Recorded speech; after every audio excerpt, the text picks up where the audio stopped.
By Quill and Charm, my royal rumor hounds, welcome back to Long Live the Queen, where we spill the tea on history's fiercest powers, with shade sharper than a jeweled dagger.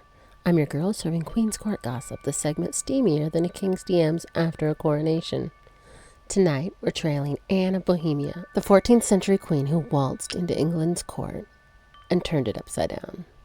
From a shaky marriage deal, to heiress drama, to whispers of secret sway, Anne's story is giving stealing the spotlight with a crown on your head. A queen dodging gossip like a pro. Grab your velvet, 'cause this tea's piping hot, and I've got the dirt. Anne of Bohemia, the choicest import from Prague, glittering into England in 1382 like she's ready to slay a royal runway.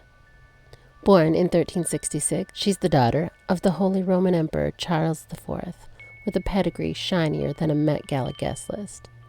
At 15, she's betrothed to Richard II, England's pretty boy king, in a deal to counter French influence. The court's buzzing. Anne's dowry is basically pocket change, and her Bohemian entourage looks like they just stepped out of a Renaissance Coachella. Chroniclers like Faucon call her sweet and graceful, but shade alert, the nobles are salty. They're calling it a bad bargain, whining that Anne brings no cash or land. A queen with no bank. Is Anne a diplomatic dud? Or a charm offensive waiting to happen? Let's talk the real tea.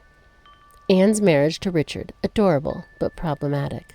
The 16-year-old king is smitten, showering her with jewels, calling her his dear companion.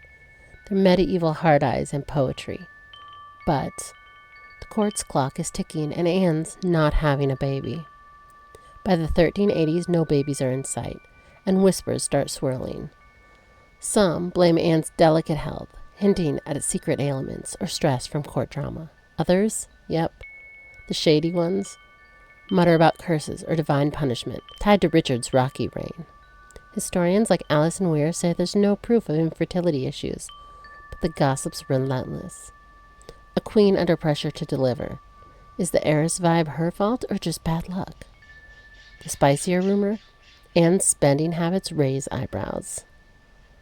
She's rocking Bohemian-style gowns. Think avant-garde, ruffles, and bold colors that scream fashion icon but cost a fortune. Her court's a cultural hotspot, importing poets and artists like it's a medieval art basel. But courtiers grumble. She's draining the treasury, especially when Richard's tossing her lavish gifts. Some even whisper her Bohemian ladies-in-waiting are corrupting English manners with their foreign ways. Extravagant, or just elevating the vibe? A queen serving looks and catching shade. Anne's influence over Richard is driving the court wild. She's not just a trophy wife. Anne's got brains, mediating disputes and begging Richard to pardon rebels, like during the Peasants' Revolt fallout. Chroniclers swear she's his better half, softening his impulsive ego. But plot twist, some nobles claim she's too powerful, whispering in Richard's ear to favor her Bohemian crew or push risky policies. When Anne dies suddenly in 1394 at 28, possibly from the plague, some hint at foul play, maybe enemies who feared her sway. No evidence per historians, but her death hits Richard so hard he demolishes Sheen Palace, their love nest in grief. A queen whose power sparked love and suspicion.